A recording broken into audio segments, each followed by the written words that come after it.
kelulusan Dr. Bahlil Lahadalia ditangguhkan. Universitas Indonesia menangguhkan kelulusan Dr. Bahlil Lahadalia. Selengkapnya di BB Auto Channel. Don't forget to subscribe. Keputusan ini diambil UI setelah rapat koordinasi 4 organ UI. Bahlil Lahadalia, Menteri Energi dan Sumber Daya Mineral Republik Indonesia, baru-baru ini menjadi sorotan publik setelah keputusan Universitas Indonesia untuk menangguhkan gelar doktornya. Meskipun demikian, perjalanan karier Bahlil yang luar biasa dari nol hingga menjabat sebagai menteri menunjukkan semangat dan tekad yang patut dicontoh. Universitas Indonesia memutuskan untuk menangguhkan gelar doktor yang dimiliki Bahlil Lahadalia terkait dengan beberapa isu akademik. Meskipun keputusan ini mengundang perhatian dan kritik, Bahlil tetap fokus pada tugasnya sebagai menteri dan komitmennya terhadap pengembangan sektor energi dan sumber daya mineral di Indonesia. Ia berusaha untuk memastikan bahwa kebijakan yang diterapkan dapat mendukung pertumbuhan ekonomi dan keberlanjutan lingkungan. Keputusan ini diambil pada rapat koordinasi 4 organ UI yang merupakan wujud tanggung jawab dan komitmen UI untuk terus meningkatkan tata kelola akademik yang lebih baik, transparan, dan berlandaskan keadilan. UI pun meminta maaf kepada masyarakat atas hal ini. UI mengakui bahwa permasalahan ini antara lain bersumber dari kekurangan UI sendiri dan tengah mengambil langkah-langkah untuk mengatasinya baik dari segi akademik maupun etika. Demikian rilis itu. Lalu bagaimana respon Bahlil terkait penangguhan kelulusan doktornya? Bahlil menyebut jika dirinya sudah mendapatkan rekomendasi dari pihak universitas. Saya belum tahu isinya, tapi yang jelas bahwa kalau rekomendasinya mungkin sudah dapat. Saya sudah dapat, kata Bahlil di gedung DPR. Dia juga menjelaskan jika itu bukanlah penangguhan, tetapi memang wisuda akan digelar pada akhir tahun ini. Di situ yang saya pahami bukan ditangguhkan, tapi memang wisuda saya itu harus, terlepas dari gelar doktor yang kontroversi. Berapakah kira-kira harta dan kendaraan yang dimiliki oleh Menteri Bahlil? Sebagai seorang menteri, Bahlil Lahadalia diwajibkan untuk melaporkan harta kekayaannya kepada Komisi Pemberantasan Korupsi melalui laporan harta kekayaan penyelenggara negara.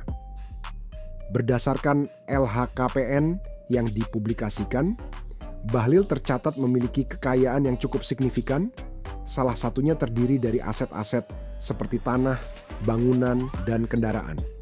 Namun, angka pastinya dapat bervariasi dari tahun ke tahun, dan informasi terkini bisa diperoleh dari publikasi resmi LHKPN.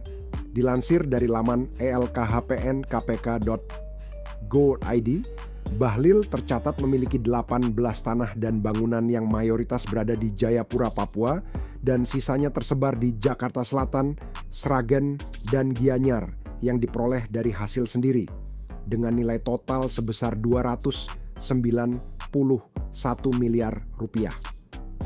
Kemudian Bahlil melaporkan kepemilihan 2 alat transportasi, yakni Toyota Harrier tahun 2007 yang diperoleh hasil sendiri seharga 57,8 juta rupiah dan Honda CR-V tahun 2010 dari hasil sendiri 40,6 juta rupiah. Selain itu, dia memiliki surat berharga setara 1,6 miliar rupiah. Lalu, kas dan setara kas sebesar 17 miliar Bahlil tercatat tidak memiliki utang sehingga total harta kekayaannya sebesar 310 miliar. Berdasarkan data LHKPN KPK, ada kenaikan dari total kekayaan Bahlil sejak awal menjabat sebagai Kepala BPKM hingga menjadi Menteri Investasi atau pelaporan yang terakhir. Bahlil Lahadalia lahir di sebuah keluarga yang sederhana dan tumbuh di daerah yang penuh tantangan. Memulai karirnya dari nol, ia tidak memiliki latar belakang yang istimewa. Karirnya dimulai sebagai seorang kernet di sebuah angkutan umum dengan gaji yang sangat minim.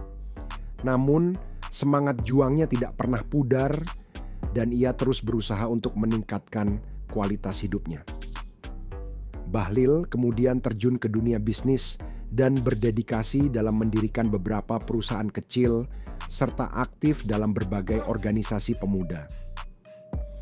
Keberhasilannya dalam bisnis dan kepemimpinannya di organisasi-organisasi ini membawanya ke dalam dunia politik.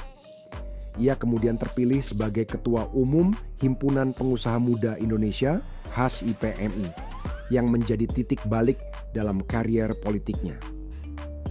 Dengan pengalaman dan kemampuannya, Bahlil akhirnya diangkat menjadi Menteri ESDM pada tahun 2021. Dalam posisinya ini, ia berfokus pada pengembangan potensi energi terbarukan dan pengelolaan sumber daya mineral yang berkelanjutan, memberikan dampak positif bagi perekonomian Indonesia. Kisah perjalanan karier Bahlil Lahadalia dari seorang kernet hingga menjadi Menteri ESDM adalah bukti nyata bahwa dengan semangat, kerja keras, dan dedikasi, seseorang dapat meraih impian yang tinggi.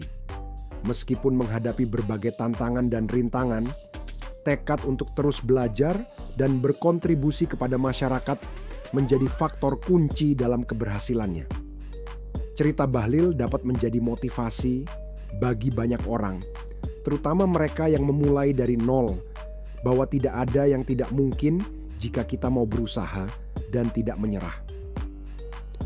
Terima kasih sudah menonton video ini sampai habis. Sampai jumpa di video berikutnya. Demikian video kali ini, teman-teman boleh klik like apabila suka dan share ke teman-teman yang lain dan juga komen mau di request mobil apa atau ada masukan apa, silahkan tulis saja di kolom komentar. Jangan lupa juga nonton video-video sebelumnya yang mungkin kalian cari mobilnya ada di situ, dan juga jangan lupa follow Instagram dan Facebook dan juga Twitter BB Auto. Bung Bas sign out, jangan lupa subscribe. Sampai jumpa di video berikutnya.